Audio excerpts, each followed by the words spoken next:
Hi, everyone. Hello again. Page 578 of In Search of Christian Freedom. The head is Love of Neighbor in the chapter An Appealing Promise, Unfulfilled. The substituting of organizational loyalty in place of concern for truth inevitably produces a degree of insensitivity to people and their needs. There are as many normally loving persons among Jehovah's Witnesses as among any other religion. It is not that they now cease to be loving persons. Rather, it is that their expression of that love is markedly restricted, reduced in occasion, degree, and scope. They do not feel free, sometimes not even impelled, to express that love as they otherwise might.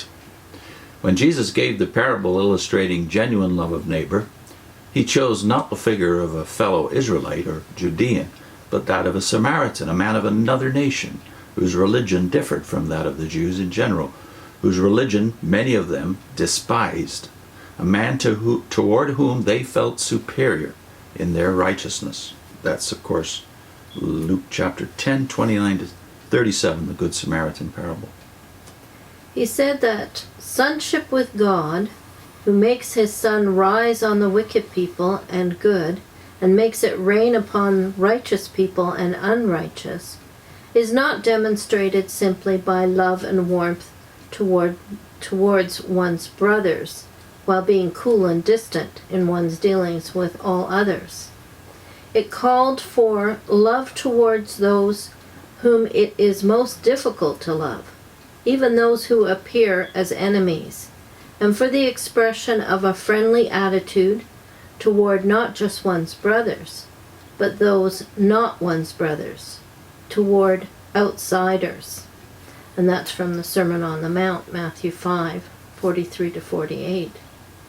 Jesus practiced what he taught.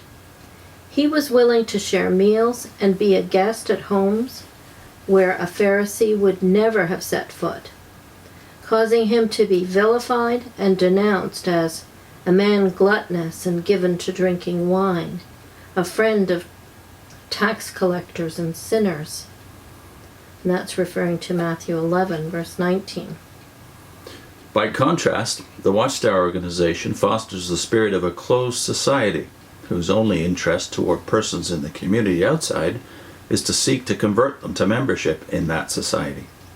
It essentially instills the feeling that only in case of some dire emergency, some natural disaster, accident, or other life-threatening situation, is there particular reason for a witness otherwise to show interest in the needs of those outside his brotherhood. Unquestionably, there are witnesses who do not manifest this restricted, ungenerous outlook, who do not parcel out their warmth and friendship in such a way, who show a friendly, caring spirit toward neighbors and fellow members of the community. I believe, however, that most persons who have witnesses as neighbors view them as essentially orderly, law-abiding people, but also find them generally cool and distant.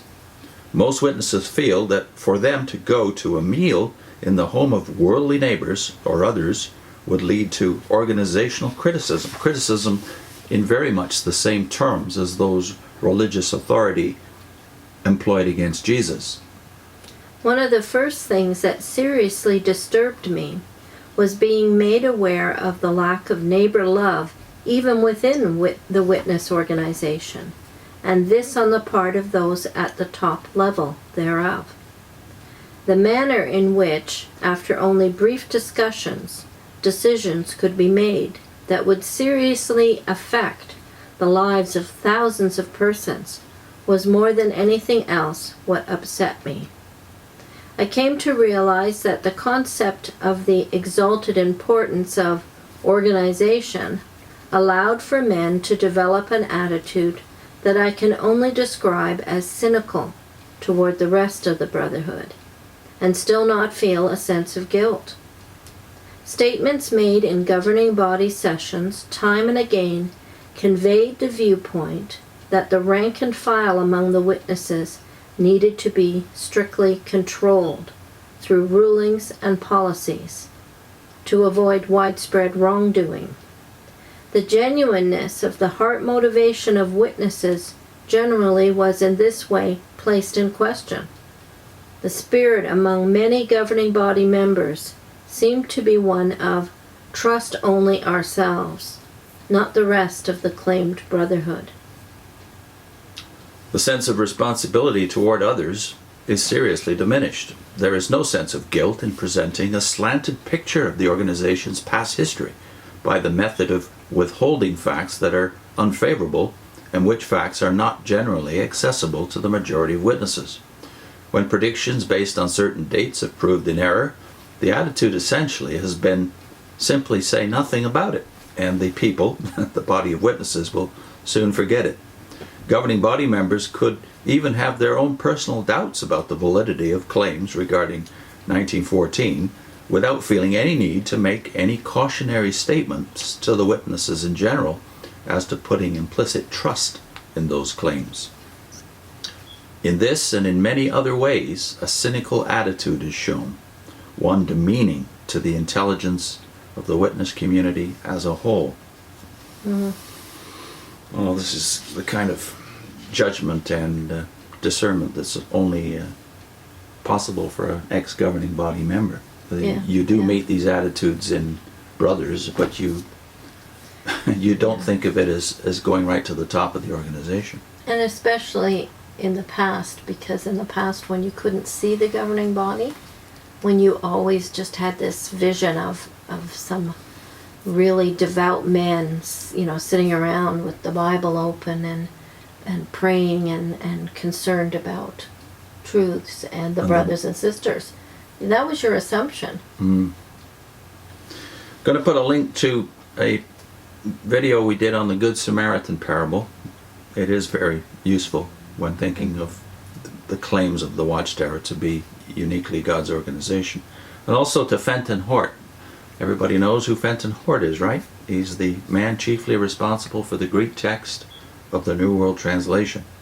Well, Fenton Hort wrote some really key books for examination of Watchtower's prejudices and claims about the first century, including one in which he indicated that there was no clean separation between the Jewish world from which the early disciples came and the newly born Christian congregation. So Hort pointed out that they were still one.